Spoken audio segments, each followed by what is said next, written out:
নতুন নির্বাচন কমিশনে আস্থা রাখতে চায় বিএনপি। কাজের মাধ্যমে নিরপেক্ষতার প্রমাণ দেওয়ার আহ্বান। ভোটের জন্য প্রয়োজনীয় সংস্কার দ্রুত শেষ করার পরামর্শ মহাসচিবের। সুষ্ঠু আবার নির্বাচন হওয়ার জন্য যে বিষয়গুলো খুব জরুরি, যেমন নির্বাচন ব্যবস্থা, যেমন আইন শৃঙ্খলা বাহিনীর সংস্কার, প্রশাসনের সংস্কার, এই বিষয়গুলো করে আমরা একটা নির্বাচনে যেতে পারি। নতুন নির্বাচন কমিশনের উপরে আস্থা রাখতে চাচ্ছি, তবে আমাদের অনুরোধ থাকবে যে কথা কম বলে বেশি কাজ দিয়ে সেটা প্রমাণ করার চেষ্টা করা উচিত। ইসি গঠনের মধ্য দিয়ে শুরু হয়ে গেছে নির্বাচনী প্রক্রিয়া। ধাপে ধাপে ভোটের দিকে এগিয়ে যাবে অন্তর্বর্তী সরকার। নাসিরুদ্দিন সাহেবকে আমি চিনি, অভিজ্ঞ মানুষ, দক্ষ মানুষ। নির্বাচন কমিশন তো পার্ট অফ সংস্কার, আগাতে থাকলো। রাজনৈতিক দলগুলির ব্যাপারেও তাদের কিছু মন্তব্য, বক্তব্য, মতামত, অভিমত থাকতে পারে, সেগুলি সব জায়গাতেই সংস্কার। দেখছিলেন প্রধান শিরোনাম। রাত 11টার সময় সঙ্গে আছি আমি গোলাম রাবি। এবার অন্যান্য শীর্ষ সংবাদ। বিদ্যুৎ আমদানিতে দুর্নীতির প্রমাণ পেলে আদানির সঙ্গে চুক্তি বাতিলের চিন্তা বাংলাদেশের। জনগণ চাইলে আদালতের মাধ্যমেই মিলতে পারে সহজ সমাধান, মত বিশ্লেষকের। কেজি মুরগির থেকে আলুর দাম বেশি, নতুন আলুর দাম এখন নাগালের বাইরে। লাগামহীন নতুন আলুর দর। ঢাকায় কেজি 120, বগুড়ায় 200। সরবরাহ সংকটের অজুহাত বিক্রেতার। আমদানির ধীর গতিতে রমজানে পণ্যের দাম বৃদ্ধির শঙ্কা। নবগঠিত নির্বাচন কমিশনের প্রতি আস্থা রাখতে চায় বিএনপি। একই সঙ্গে কাজের মাধ্যমে তাদের নিরপেক্ষতা প্রমাণের আহ্বান জানিয়েছে নেতারা।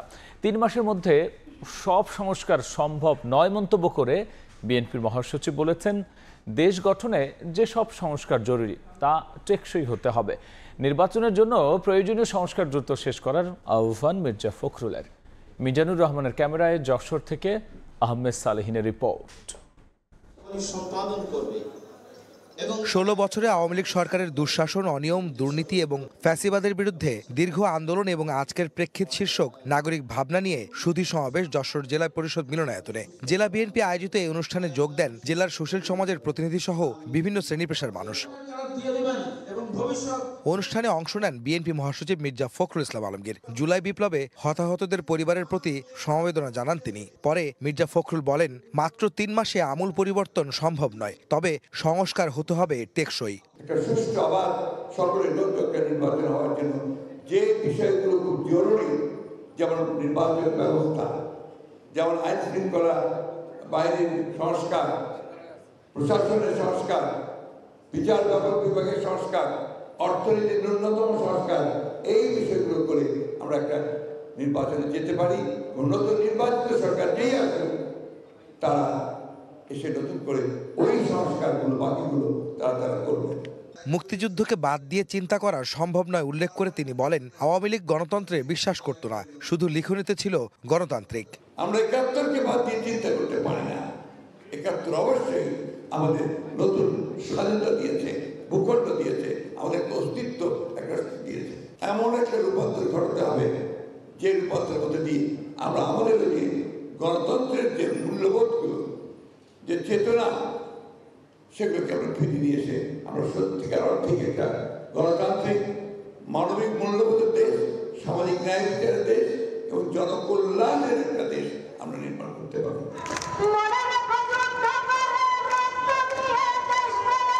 এদিন জুলাই বিপ্লবে রিকশা চালক হত্যার প্রতিবাদে নয়াপল্টনে বিএনপির কেন্দ্রীয় কার্যালয়ের সামনে এক বিক্ষোভ সমাবেশে দলটির নেতারা বর্তমান সরকারের কয়েকজন উপদেষ্টার কাজের ধীরগতি নিয়ে প্রশ্ন তোলেন। কয়েকটা আপনার সুখে থাকা উপদেষ্টা এসে বড় বড় কথা বলবে আর তারা নিজের মতো করে যা ইচ্ছা তাই করবে, এইটা চলতে দেওয়া যেতে পারে না। নির্বাচন কমিশনের উপরে আস্থা রাখতে চাচ্ছি, তবে আমাদের অনুরোধ থাকবে যে কথা কম বলে বেশি কাজ দিয়ে সেটা প্রমাণ করার চেষ্টা করা উচিত। শুরু থেকেই একটু কম কথা, একটু বেশি কাজ, তাহলে আমরা আশান্বিত হব। অতি দ্রুত প্রয়োজনীয় সংস্কার করে নির্বাচন দিতে অন্তর্বর্তীকালীন সরকারের প্রতি আহ্বান জানান বিএনপি নেতারা। আহমেদ সালেহিন, সময় সংবাদ, যশোর। ইসি গঠনের মধ্য দিয়ে শুরু হয়ে গেছে নির্বাচনী প্রক্রিয়া। এখন ধাপে ধাপে ভোটের দিকে এগিয়ে যাবে অন্তর্বর্তী সরকার, কথা জানিয়েছেন বেসামরিক বিমান পরিবহন ও পর্যটন উপদেষ্টা AF হাসান আরিফ। এদিকে প্রধান নির্বাচন কমিশনার AMM নাসির উদ্দিনের নেতৃত্বাধীন নবগঠিত নির্বাচন কমিশনের শপথ আগামী রবিবার। 2014, 18, 24 এই 3 নির্বাচনে ব্যাপক অনিয়ম ও ভোট চুরির অভিযোগ রয়েছে।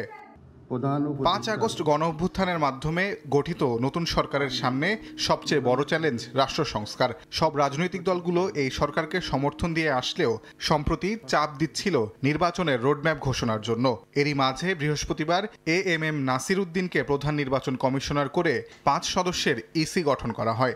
আগামী রোববার সুপ্রিম কোর্ট জাজেস লাউঞ্জে তাদের শপথ পাঠ করাবেন প্রধান বিচারপতি সৈয়দ রেফাত আহমেদ।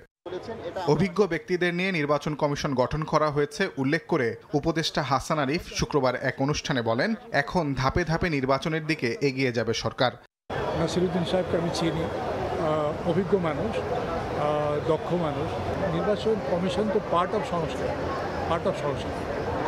আগাতে থাকলো। এদিন সকালে ঢাকা বিশ্ববিদ্যালয়ে এক অনুষ্ঠানে গৃহায়ন ও গণপূর্ত উপদেষ্টা আদিলুর রহমান খান বলেন, ফ্যাসিবাদের অবসান হলেও সংগ্রাম এখনো শেষ হয়নি। আপনারা সেইটার অবসান ঘটিয়েছেন এই জুলাই গণঅভ্যুত্থান বা বিপ্লবের মাধ্যমে। বাংলাদেশে ফ্যাসিবাদের পতন হলেও কিন্তু সংগ্রাম শেষ হয়ে যায় না, তার এলিমেন্টসগুলো বজায় থাকে, যেটাকে উচ্ছেদ করতে হয়। সংস্কারের জন্য গঠিত 11 কমিশনে তরুণদের সম্পৃক্ত করার বিষয়ে অন্তর্বর্তী সরকার ভাবছে বলেও জানান আদিলুর রহমান। সহযোগী সিভিল সোসাইটি। তাজওয়ার মাহমিদ, সময় সংবাদ, ঢাকা। এবার অন্য প্রসঙ্গ। বিদ্যুৎ আমদানিতে গুরুতর দুর্নীতির প্রমাণ পেলে আদানির সঙ্গে চুক্তি বাতিলের পথে হাঁটবে বাংলাদেশ, এমন কঠিন সিদ্ধান্তের কথা জানিয়েছেন জ্বালানি উপদেষ্টা ফজলুল কবির খান। নীলফামারীতে সাংবাদিকদের তিনি জানিয়েছেন, পিডিবি আদানি চুক্তির আদ্যপান্ত খুঁটিয়ে দেখছেন দেশি বিদেশি আইনজীবীরা। এদিকে বিশ্লেষকরা মনে করেন, দেশের মানুষ চাইলে চুক্তি বাতিলে আদালতের মাধ্যমে মিলতে পারে সহজ সমাধান। ভারতের শিল্পগোষ্ঠী আদানির সঙ্গে 2017 সালে বিদ্যুৎ আমদানির চুক্তি করে Bangladesh power development board PDB. বিদ্যুৎ ও জ্বালানির দ্রুত সরবরাহ বৃদ্ধি বিশেষ যে আইনে এই চুক্তি করা হয়েছে, করফাকি, ইচ্ছেমতো কয়লার দাম নির্ধারণ সহ নানা অনিয়মের অভিযোগের মুখে গেল 14 নভেম্বর সেই আইনের 2টি ধারা বাতিল করেছে দেশের উচ্চ আদালত। যদি গুরুতর অন্যায় হয়ে থাকে তাহলে এগুলোকে বাতিল করারও আমরা নেব, তো সেই প্রক্রিয়াটা চলমান আছে। এবার আদানির সঙ্গে পিডিবির করা চুক্তি থেকে সরে আসতে পারে বাংলাদেশ। নীলফামারীতে সাংবাদিকদের সঙ্গে আলাপকালে এমন অবস্থান তুলে ধরে জ্বালানি উপদেষ্টা জানান, গেল বুধবার উপদেষ্টা পরিষদের সভায় 2010 সালে করা বিদ্যুৎ ও জ্বালানির দ্রুত সরবরাহ বৃদ্ধি বিশেষ আইনই বাতিল করে দিয়েছে অন্তর্বর্তী সরকার। এই আইনকে দিয়েই এই সব জিনিসকে জায়েজ করা হয়েছে। গত বুধবার দিন আমাদের উপদেষ্টা পরিষদের সভায় এই আইনটাকে পুরোপুরি বাতিল করে দেওয়া হয়েছে। তবে পিডিবি আদানি চুক্তি বাতিল করলে যেন কোনো ঝামেলা না বাড়ে, সেজন্য আদ্যপান্ত খুঁটিয়ে দেখছেন দেশি বিদেশি আইনজীবী। চুক্তি যদি বাতিল করেন তাহলে এটা কিন্তু আদালতে চলে যাবে, তো ওই জন্য আমরা এই চুক্তিগুলোকে এখন দেশি বিদেশি আইনজীবীদেরকে দিয়ে পরীক্ষা করাচ্ছি। আদানির সঙ্গে চুক্তি বাতিল করে ভারতের সঙ্গে সম্পর্ক বৈরী করতে যাবে না বর্তমান অন্তর্বর্তী সরকার, এমন দাবি করে ক্যাবের জ্বালানি উপদেষ্টা বলছেন, জনগণ চাইলে আদালতের মাধ্যমে মিলতে পারে সহজ সমাধান। প্রত্যাশা করি না যে সরকার অনেক বড় ধরনের ঝুঁকি নিক, সেই বিবেচনায় আদানির বিদ্যুৎ চুক্তি বাতিল করার ব্যাপারে আমরা সরকারের কাছে কোনো উদ্যোগ প্রত্যাশা করি না।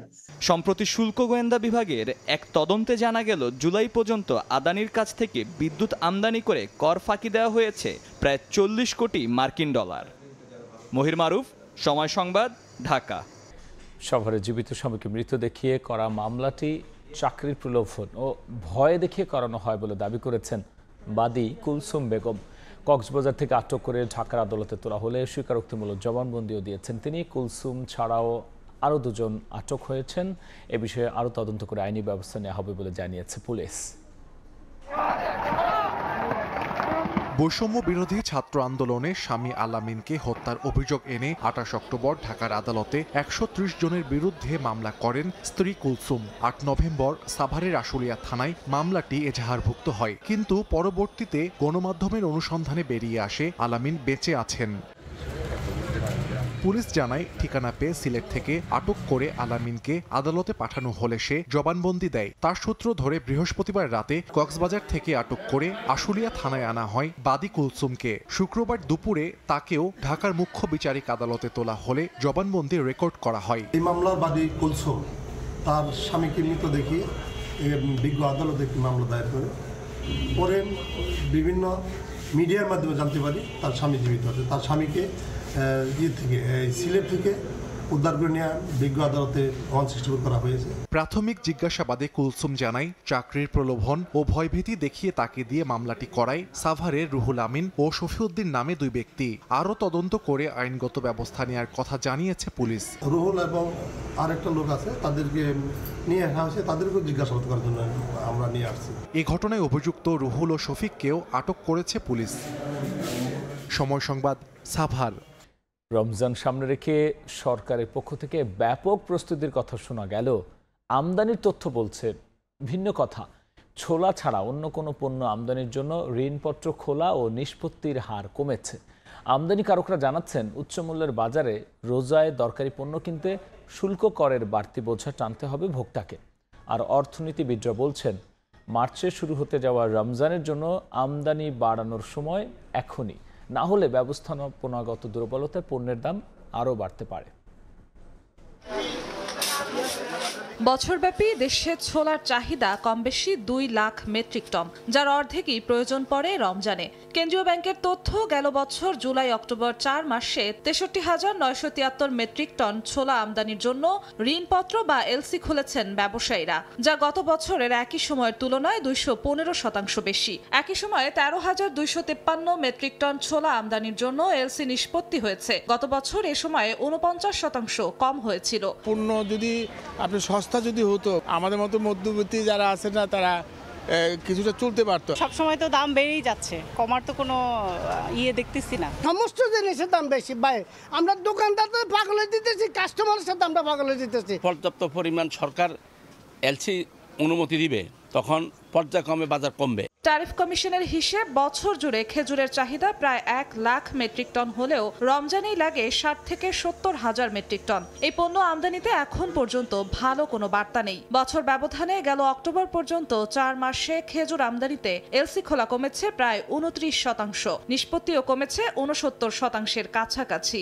এলসি আমাদেরকে দিত না, এখন তো আমরা এলসি আমরা যখন চাই তখনই আমাদেরকে এলসি দেয়। গতবারের থেকে এই বছর ডলারের প্রাইস বেশি, সেক্ষেত্রে কস্টিং বেশি পড়বে। তার মানে ভোক্তা সাধারণ সেটার ব্যয়ভার নিতে হবে।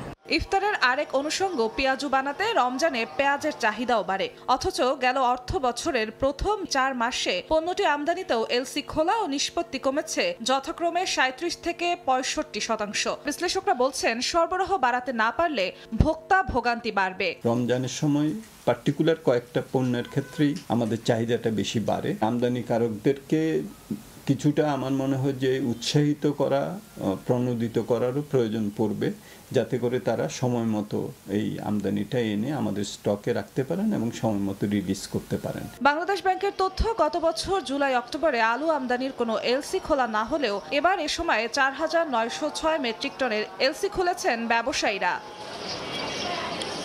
জিনাতারা জশুয়া, সময় সংবাদ, ঢাকা।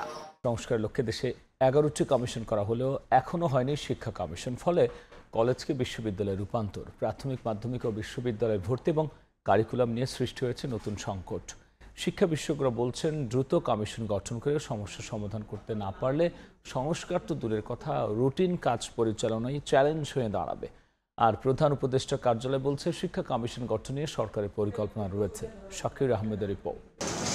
স্বাধীনতার 5 দশক পরেও নির্দিষ্ট হয়নি জাতীয় শিক্ষা দর্শন। ফলে ক্ষমতাসীন সরকার নিজেদের রাজনৈতিক দর্শন অনুযায়ী প্রবর্তন করে কারিকুলাম, রচনা করে পাঠ্য বই। আর সরকার পরিবর্তনের সঙ্গে সঙ্গেই বদলে যায় তা, বাতিল হয় কারিকুলামও। 2012 সালের পাঠ্য বই পরিমার্জন করে 2025 শিক্ষাবর্ষের জন্য ছাপানোর কাজ চলছে। আর 2026 সালে শিক্ষার্থীরা কোন কারিকুলামে পড়াশোনা করবে তা নিয়ে এখনো কোনো সিদ্ধান্তই হয়নি। শিক্ষাবিদরা বলছেন এখনো কোনো উদ্যোগ না থাকায় এই সময়ের মধ্যে 2026 সালের জন্য কারিকুলাম প্রণয়ন, পাঠ্য বই রচনা ও স্কুল পাইলটিং শেষ করা সম্ভব হবে না। এখনই উত্তম সময় সেই পরিকল্পনা গ্রহণ করবার, না হলে 2026 সালেও কোনো রকম জোড়াতালি দিয়েই এই শিক্ষা ব্যবস্থা পরিচালিত হবে। বিশেষজ্ঞরা বলছেন শিক্ষা কমিশনের মাধ্যমে জাতীয় শিক্ষা দর্শন প্রতিষ্ঠা করতে না পারলে সংস্কারের লক্ষ্য অর্থহীন হয়ে পড়বে। একটি হোলিস্টিক এডুকেশন কমিটি হতে পারে বা কমিশন হতে পারে, তাদের আন্ডারে কতগুলো সাব কমিটি বা টাস্কফোর্স করে টোটাল জিনিসগুলোকে নিয়ে এসে সরকারকে দ্রুত উদ্যোগ নিতে হবে। প্রধান উপদেষ্টার কার্যালয় বলছে কমিশন গঠনের পরিকল্পনা রয়েছে তাদের। শিক্ষার অবশ্যই এটা কাজ হবে। গণঅভ্যুত্থানে নারীদের সমান অংশগ্রহণ থাকলেও এখনও তাদের খোঁজ রাখছেন না অনেকে, এমনটাই মনে করছেন অভ্যুত্থানে অংশ নেওয়া নারীরা। বিকেলে জাতীয় প্রেস ক্লাবের সেমিনারে অভিযোগ করা হয়। রাষ্ট্র সংস্কারে নারীদের অংশগ্রহণ ও নিশ্চিতের আহ্বান জানিয়েছেন তারা। দশম শ্রেণীর ছাত্রী সামিয়া অংশ নেয় গণঅভ্যুত্থানে। রাজধানী চাংখারপুলের এই অগ্নিকন্যা বলেন, রাষ্ট্রের প্রয়োজনে ভবিষ্যতেও একইভাবে রাজপথে নামবে নারী। দেশের বিভিন্ন প্রান্ত থেকে গণঅভ্যুত্থানে অংশ নেয়া শিক্ষার্থীরাও জানান নিজেদের অভিজ্ঞতার কথা। নারীরা কোথাও যায়নি, যতবার প্রতিবাদের কথা আসবে আমরা নারীরা ততবারে প্রকাশ্যে আসব। আমি মার খাওয়ার পর আমি প্রকাশ্যে আসতে পারি নাই। আমরা দুজন মেয়ে রাত্র 9টা বাজে আমরা ফোনের টর্চ জ্বালিয়ে গ্রাফিতি লিখতাম। কিছুক্ষণ পর বিজিবি টহল দিত, যখন ওনারা আসতো আমরা দুজন হচ্ছে ঘাসের উপর শুয়ে পড়তাম। ছাত্র আন্দোলনের দিনগুলোতে পেশাগত দায়বদ্ধতার জায়গা থেকে নিজ বাসার গ্যারেজে আহতদের চিকিৎসার ব্যবস্থা করেন চিকিৎসক অর্চি। আর নানা প্রতিকূলতার মুখেও পেশাগত দায়িত্ব পালনের সময় হামলার শিকার হন গণমাধ্যম কর্মী শামিমা সুলতানা লাবু। আহত শিক্ষার্থীদের চিকিৎসা সেবা দিচ্ছি আমাদের বাসার গ্যারেজটিতে, এবং তারা আসলে নিরাপদ স্থল ভাবছিল এটিকে।